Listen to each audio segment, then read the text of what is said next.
Welcome back to the deep dive. Today, we're giving you what is basically the ultimate shortcut to operational fluency. We're Mm, not just, memorizing definitions. We are diving deep into the specific transactional language you need to get around professionally and personally without any confusion. exactly. And our source material for this isn't just some vocabulary list. It's really a manual for how English speakers manage movement. What kinds of movement? Yeah, whether it's the daily commute, hiring a taxi, or navigating a huge international airport, we're really aiming for those specific phrases and nuanced verbs people use, all the time. So, our mission today is to master the essential English transportation language. When we say transportation, we just mean all the ways we move from one place to another. Simple as that. Buses, trains, cars, even walking. And we're going to structure this so you walk away knowing exactly how to handle three major scenarios: the daily grind, public transit, and the big one, long haul travel. So let's start with the basics, but with a deep dive twist. We really need to distinguish between four fundamental verbs for movement. Okay. They are take, ride, drive, and walk. Learners mix these up constantly, but the context really defines them completely. Okay, so if you're using a system, right, like Yep. a shared service, something public, Mm. you almost always use take. Mm. I take the bus, she takes the subway. It sort of frames the transportation as a tool you're just using for a bit. So when does that switch? The moment you're talking about personal non-car transportation, Yeah. especially something you physically sit on or use for fun, Mhm. you switch to ride. Ah, okay. I ride my bicycle to work. Exactly. You ride some motorcycle on the weekends. Yeah. You wouldn't take a bicycle, you ride it. It's a more active relationship. And the distinction for cars is pretty simple. If you're the one operating it, you drive. Oh. I drive my car to the office. And if you're on foot, you just walk. Simple enough. But it's the little nuances that matter. Like the prepositions. You might say, I drove through the city or I walked to the shop. Knowing those little pairings makes it all sound much more natural. Okay, now let's talk about maybe the most important phrases for daily life. Hmm. The language for when things go wrong. Yes. Because nothing is more valuable than knowing how to apologize when you're late. And the problem usually starts with too many cars. We have two key phrases here. The situation itself, too many cars on the road, that's called a traffic jam. Right. But the personal experience when you're actually trapped in that jam is expressed as being stuck in traffic. That's the one. That's the phrase you use on the phone. I'm so sorry. I'm stuck in traffic. I'll be there soon. And that leads right into the apology phrase. Running late. It's polite. It's standard. You'd never just say, I'm late on the phone Oh. unless you've already missed the whole meeting. Right, it's too blunt. You say, sorry, I'm running late. The traffic is heavy. I'll be there in 10 minutes. It manages expectations. We've all done this. You're on public transport, scrolling on your phone, and then you look up and realize you flew right past your destination. Oh, that feeling. What's the phrase for that? You missed your stop. You didn't miss the train.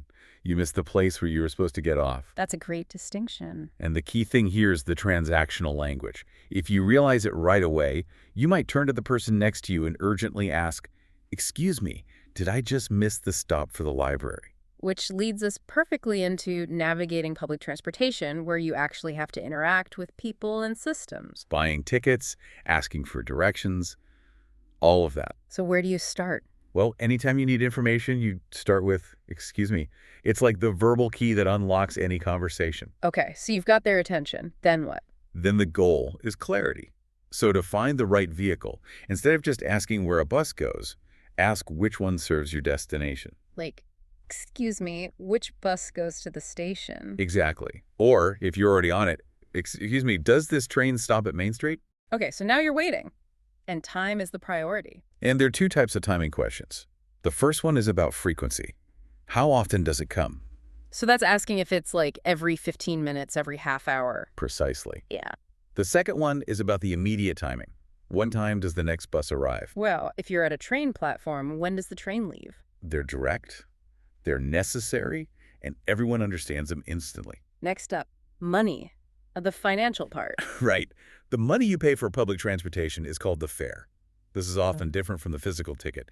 You pay the fare, and you get a ticket as proof. So the key questions are pretty simple then. Yeah. How much is the fare, and where can I buy a ticket? And the places to buy are usually a machine, a ticket office. Or sometimes in smaller towns, Yeah. directly from the driver. Yeah. But you can't assume the driver takes cash. That's a good point. And this is where that cultural insight really matters, isn't it? For sure.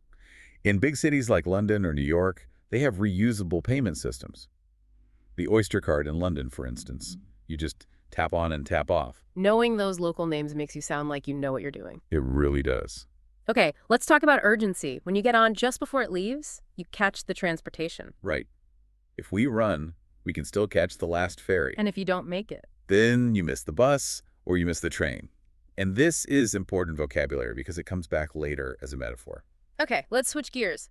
Taxes. You need to get to a specific place and you need to be direct. The core request is simple. Can you take me to the airport, please? Or, a bit more formal, I need to go to the airport. And the driver might ask about the route, which is just the path you're taking. Yep. They'll often ask if you prefer the fastest route or maybe the scenic route. Which is just tourist speak for the slow, expensive route. Pretty much. And a quick safety note. Hmm. You have to know the phrase, fasten your seatbelt. You'll hear this everywhere in the world, and it's not a suggestion. Non-negotiable. Okay, let's move on to longer journeys. Let's start with trains and then tackle the wonderful complexity of the airport. When you're booking a long-distance train, you have to specify the ticket type. A one-way ticket gets you from A to B. And a round-trip ticket gets you from A to B and then back to A again. And a quick tip? Always ask for the round-trip ticket first. It's almost always cheaper than buying two separate one-way tickets. That's a great travel hack. You might also hear single ticket instead of one-way, especially in the UK. Just a little dialect difference to be aware of. So you get to the station, you need to find the platform. Which is just the place where you wait for the train. But some of those train halls are huge. So, yeah, instead of just defining what a platform is, what's the crucial question to ask when you're lost? This is the highest value phrase you can know in a train station. Which platform is the train to city name leaving from? Perfect. Okay, let's talk about the airport. It's a chronological process, and knowing the steps is the key to not feeling overwhelmed. Step 1. Check-in. This is where you show your ticket and passport, and crucially, drop off your big bags. And those big bags are called luggage or baggage. Are they interchangeable? They are, pretty much. Yeah. Luggage might be slightly more common in everyday speech, but both are correct. And the bag you keep with you. That's your carry-on bag. It has to fit under the seat or in the overhead compartment. And carry-on acts like a single noun there. It does. So after check-in, you go through security. Bags in the machine, you walk through the scanner. Then you find your boarding gate. That's where you wait until you hear the magic words. Boarding has begun. Time to get on the plane. But what if things go wrong? We need the language of disruption. Of course. A flight is delayed when it's leaving later than planned, usually because of bad weather or a mechanical issue. So you need to be proactive here. You should ask. Is my flight still delayed, or is it on schedule? Or if it's a long delay, what is the new estimated departure time? And what's worse than delayed? Canceled. The flight is just not happening at all. Okay, so if that happens, the key is to be polite but direct with the airline staff. Yes. The phrase is, can you assist me in rebooking on the next available flight? That have all the right transactional vocabulary to get you a solution. All right, let's pivot to the fun side of all this. Road trips and all the everyday expressions that use transportation as a metaphor. Yes. Road trips have their own special phrasal verbs. You don't just put gas in the car. No, you fill up the tank. And that covers gasoline, petrol, whatever fuel you need. And stopping has two different phrases. If you're tired, you take a break. You stop and rest. But if you're driving and you just suddenly want to stop on the side of the road, maybe to look at a map or some scenery. Then you pull over. It's a temporary side of the road stop. You wouldn't say stop the car to your friend. That sounds like an order. And when you're all excited to leave, the phrase is, let's hit the road. It just has this great energetic feeling about starting a journey. And if you get lost, the common way to admit it is, I think we took the wrong turn. Which means it's time to check the GPS. You know, it's fascinating how this literal transportation language just bleeds into metaphor. It makes your English sound so much more natural. Instantly. So let's unpack a few of the best idioms. Okay, I like this one. In the same boat. It means you're in the same, usually difficult situation as someone else.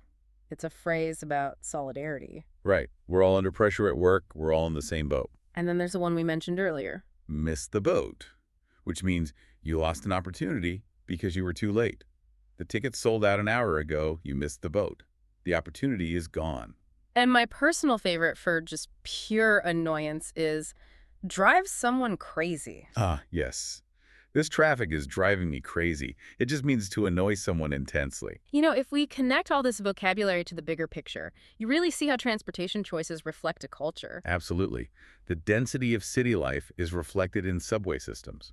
New Yorkers call it the subway, but Londoners call it the tube. Or how bicycles are just dominant in the Netherlands, so they have incredible dedicated bike paths. Meanwhile, in places like Vietnam or Thailand, it's all about motorbikes. That's how people navigate the streets. So trying the local transportation when you travel it's like a masterclass in cultural immersion. And the perfect chance to practice all the language we just covered. Okay, before we wrap up, let's do a quick review of some essential safety tips. Always wear a seatbelt in cars and taxis. Always.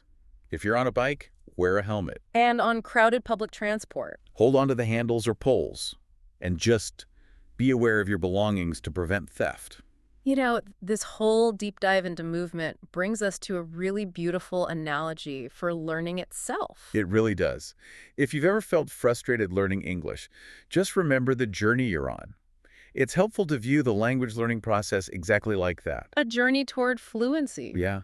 Sometimes the train is fast, sometimes it's delayed, but you're always moving forward. And mistakes aren't permanent failures. They're more like missing your stop on the bus. What a perfect metaphor. It happens to everyone. You just figure out where you are, correct your route, and keep going. No need to panic or give up. And the practical application here is so simple. Turn your daily commute into practice. The signs, the announcements, the little conversation with the driver, these